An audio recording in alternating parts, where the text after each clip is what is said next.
एक सप्ताह से पड़ रही कड़ाके की सर्दी और शीतलहर के प्रकोप से लोग अच्छे खासे परेशान हैं।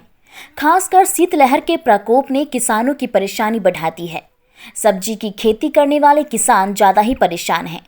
उन्हें आलू की फसल डूबती लग रही है, लिहाजा नुकसान की चिंता में वो दुबले हो रहे हैं।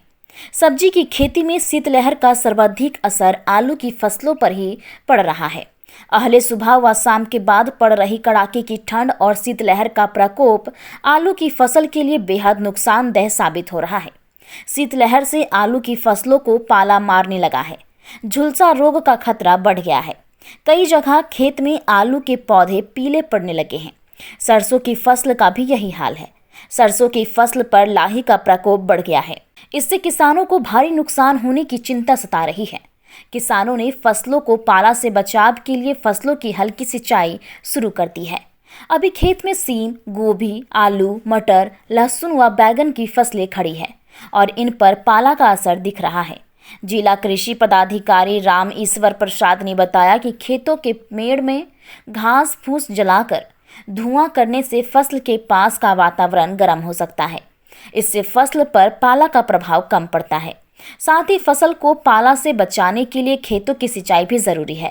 फसलों को पाला से बचाने के लिए पूर्व बचाव के रूप में एनपीके एवं 25 ग्राम एग्रोमिन प्रति 15 लीटर पानी में घोलकर छिड़काव कर भी फसल को पाला लगाने से बचाया जा सकता है।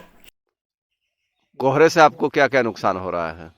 कोहरे से आपका सरसों का फसल में बहुत भारी नुकसान है और आलू का फसल में भी बहुत सा नुकसान हो सकता है।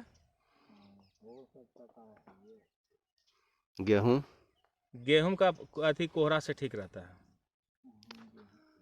और चना मसूर पर भी ठीक है। चना पर भी ठीक रहेगा। नुकसान सर्वाधिक क्या हुआ है? नुकसान सर्वाधिक सरसों का फसल। क्या है? उसमें लाही का प्रकोप बहुत ज़्यादा होता है। सबसे ज़्यादा नुकसान अगर देखा जाए तो आलू का फसल में सबसे ज़्यादा नुकसान है। इससे किसान का बहुत बड़ा नुकसान हो सकता है। हुआ क्या है? इसमें झुलसा रोग का ज़्यादा प्रकोप होता है। अभी हुआ क्या है?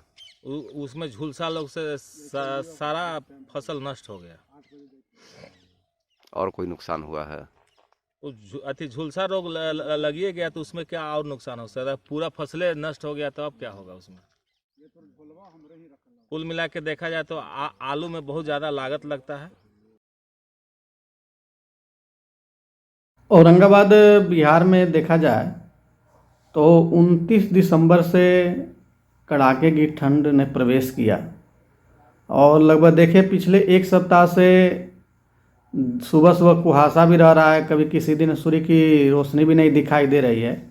ऐसे में खास करके हमारे किसान भाइयों के लिए एक समस्या हो रही है। वैसे किसान जो आलू की खेती किए हैं उनमें हम देख रहे हैं कि जो झुलसा बीमारी है वो प्रभावित कर रहा है। साथ ही साथ सरसों के फसल में भी लाही गिरने की भी समस्याएं आ रही है।